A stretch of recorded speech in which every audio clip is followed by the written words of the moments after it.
Hey everybody, thanks for joining me today. It's nice to be back down in the old garage here. It's been well over a month since the last time I've been down here, so that's why the video has been a little scarce. But one of my friends, he started picking up on blacksmithing, and he's been kind of sending me some pictures and videos of his forge and what he's got going on in his little workshop type area he's getting used to. And I know I touched on it a couple times, but we're going to go ahead and we're going to talk about hammers. I'm going to go ahead and start by saying that you got plenty of different kinds of hammers. You can start out with, if all you got is a claw hammer, you can use the face of a claw hammer, whatever gets you started. In previous videos, I showed this set I bought off Amazon. It was under 50 bucks or whatever when I bought it, and it came with a bunch of different hammers. They suit my needs until I can make my own, which I started doing in previous videos. But we're going to go ahead and go with some common ones, which came in that set that a lot of people know of. So this is a 3-pound sledge style hammer.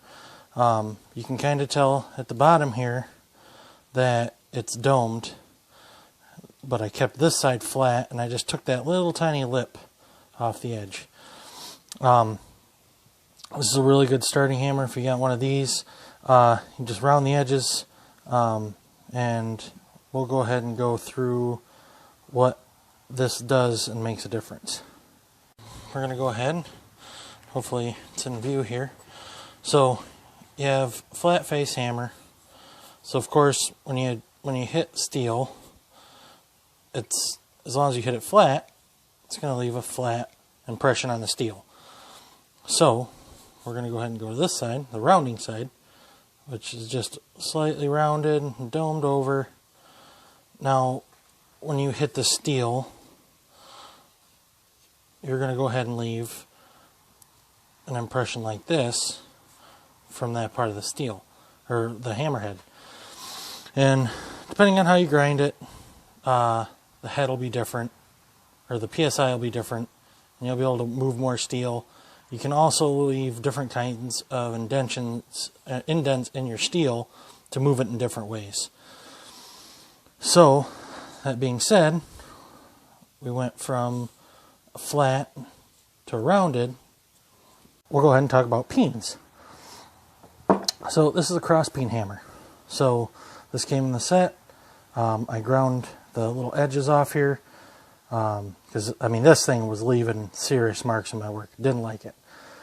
So I rounded it off. It helped me draw out steel a lot more, and it comes with the regular head, so you can always, like, this would be a really good starter hammer. So if my buddy's watching this, hopefully he can find one of these, pick one up for next to nothing at like a garage sale or something. Just knock the edges off. Leave this flat. You can go ahead and work with that. Don't worry about the peen. And we'll go ahead and get to that. We got the flat, the rounding side. Get all this crap off here. So we'll go ahead and go to the peen, cross peen. So cross peens like this. You hit the piece of steel. It's going to make the steel go in both these directions. So it's kind of like a rolling pin. You're just kind of pushing the steel this way, both sides of the peen. Same thing, I don't have one here, I gotta still make one, but straight peen hammer goes this way. So if you're holding on to something with your left and you're trying to draw it out this way, it's easier to strike with the straight peen and it pulls the steel this way. Whereas if I use a cross peen and I swing this way, it's pulling the steel this way, making it wider. They also have diagonals in both ways, so you can turn different ways, but just going off the basic set here, I don't know about these. I haven't made one, haven't used one. A straight peen, it's the same thing as the diagonal, or the cross, so kind of going off of basic knowledge there. I'll go ahead and talk about ball peens. I did not think I was going to use a ball peen hammer nearly as much as I was going to. the shape of the head, the fact that it's perfectly round, there's been a couple times where I just needed that little bit of delicacy, or delicateness, however you want to say it. I'm just a redneck in a garage, guys. I try my best. But the flat part's come in handy a couple times. But while making all those tongs, this has been my best friend. I love making rivet heads with this. You just don't get the same appearance as you do using a rivet header, because then they all look shiny and flat and perfect, and I like to make it look like I made it. Well, not saying stuff I don't make isn't going to be perfect, don't get me wrong, but this was a really good tool. Didn't expect to use it the way I did. Just figured I'd show you guys real quick what I'm talking about. So that is your perfect, boring, come out of the box rivet. And you can get rivet headers that keep this exact dome on both sides. You just set this on one side, put the piece on top, smack it with a hammer, and then it makes both sides the exact same. I just preferred having the little indents, and it's kind of hard to see.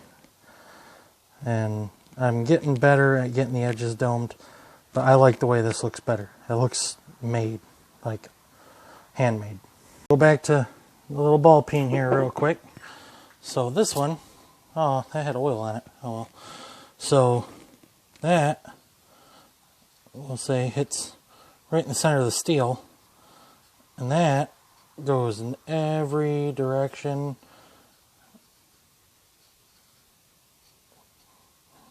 It can. So you hit the steel, it's just going to kind of bloom out. And as for my uses for it, I like making it for my rivets, but there are some knives that I plan on making, and I can't remember what it's called, but you essentially use that hammer and you make part of the blade that you're forging have them dimples in it. And it helps food not stick and all that fun stuff. Just a quick overview. So we got flat, hammer, steel makes it flat. You got your rounding hammer. If you hit, leaves the indent of the face. Different radiuses can leave different impressions, cause different PSI, move steel faster in different ways.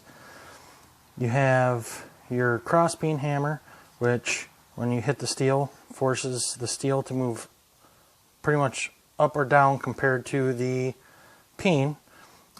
Straight peen, same way. Diagonal peens, haven't used them, but same general idea. And then your ball peen. So just a quick overview of that stuff, and we'll go ahead and wrap this one up. So hopefully this jumbled mess, I mean, I know when I went to look and I was like, oh, I just want a big set of all different sort of stuff and whatever. But yeah, get one of these. I mean, literally, just, it tends to have more practical uses while blacksmithing. So hopefully that helps anybody out that's new, that's just getting started, and gets everything going for you. Hopefully my buddy watches this one, helps him out a little bit, kind of explains some of the stuff a little bit better, and you know, helps him on his little journey into blacksmithing and making knives and stuff like that. And that's one of my biggest goals, is to share what I'm learning with everybody else. Everybody tends to share their story in one way or another, but there's plenty of people I watch their story and it doesn't quite click with me, whereas others, it feels like an inspiration. So hopefully I can do that for somebody else at some point. But thanks for joining me today. Really appreciate it. Like, share, subscribe. If you haven't already, hit the little bell for fun stuff when I share my videos. I'm at 84, guys. I said at 85 I was going to say what I'm going to do a giveaway. Any of you guys that have been on YouTube for a while or stuff like that, if you have a way to do a name generator or something like that that I can figure that stuff out, it'd be much appreciated. Or, you know, drop in the comments below, let me know, hey, this is the way I would do a giveaway, you know, and I'll take them all into consideration. I read all the comments. I don't get a ton, but I do read them and watch, or take everything into mind. And it feels great to be back down here. Hopefully I can get some steel hot soon and get some steel moving. So appreciate it. Hopefully see you next time.